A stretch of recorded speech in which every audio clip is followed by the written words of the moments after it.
जय हिंद दोस्तों। आपने देखा अभी ना कि मैंने जब आपसे जय हिंद दोस्तों बोला तो ये ध्वनि सिर्फ आपको एक ही बार सुनाई दिया, फिर उसके बाद ये ध्वनि जो है विलुप्त हो गया। आखिर क्यों होता है ऐसा? ये एक बार जब हम ध्वनि सुन लेते हैं तो इसके बाद विलुप्त क्यों हो जाता है? और ऐसा नहीं है कि हर जगह विलुप्त हो जाता है। कई कई जगह जैसे रूम, खाली सा रूम रहता है या पहाड़ वगैरह पे जब हम बोलते हैं तो हमारी आवाज गूंजती है, वहां पे इको होता है बहुत ज्यादा।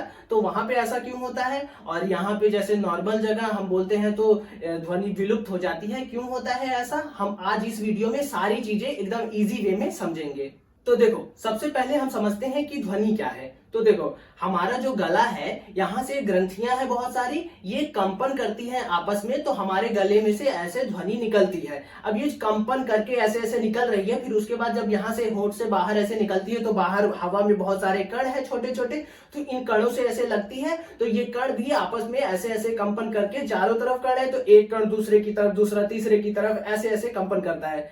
जैसे अगर उदाहरण से समझे तो अगर 10 साइकिलें ऐसे लाइन से खड़ी हुई हैं तो एक साइकिल जब गिरती है तो 10 की 10 गिर जाती है। तो वैसे ही ऐसे ही कंपन ऐसे ऐसे करते रहते हैं कण।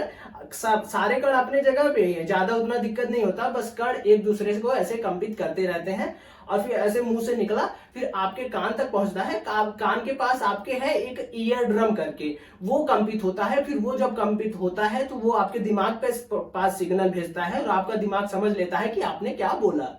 तो अभी तो हम ये समझिए कि हमारे गले से कैसे ध्वनि निकली, आपके कानों तक गई, आपका दिमाग, कानों ने उन्हें दिमाग के पास पहुंचाया और आप समझ गए कि क्या बोला गया है। लेकिन आप समझते हैं कि ये ध्वनि जो है क्यों एक ही बार सुनाई देती है और फिर विलुप्त हो जाती है। तो देखो, हम जब बोले तो ये जो ध्वनि है ना, एक प्रकार से ऊर्जा है, ध्वनि को ऊर्जा है, तो ये जो है चारों तरफ जाती है। ऐसा नहीं है सिर्फ आप ही की तरफ जा रही है, आपको बोला तो आप ही की तरफ जा रही है, नहीं, चारों तरफ फैलती है। तो जब चारों तरफ फैल रही है तो क्योंकि बहुत सारे कण है ऐसे चारों तरफ, तो पहली चीज तो थोड़ी ऊर्जा इसकी खत्म हो जाती है सारे कणों को कंपित करवाने में। देन दूसरा, काफी चीज हमारे आसपास रहता भी है, जैसे पेड़ पौधे, पानी, जितनी भी वस्तुएं हैं, ये चीजें जो है इस ध्वनि को सोख लेती है, जिस कारण हमें दोबारा ये ध्वनि नहीं सुनाई देती।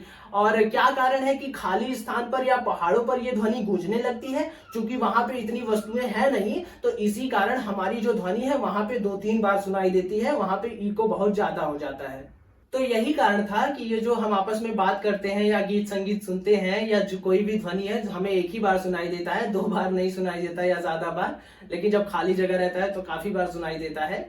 तो यही सिंपल सा कॉन्सेप्ट था। आई होप आप समझे होंगे। मिलते हैं अगली वीडियो में। जय हिंद।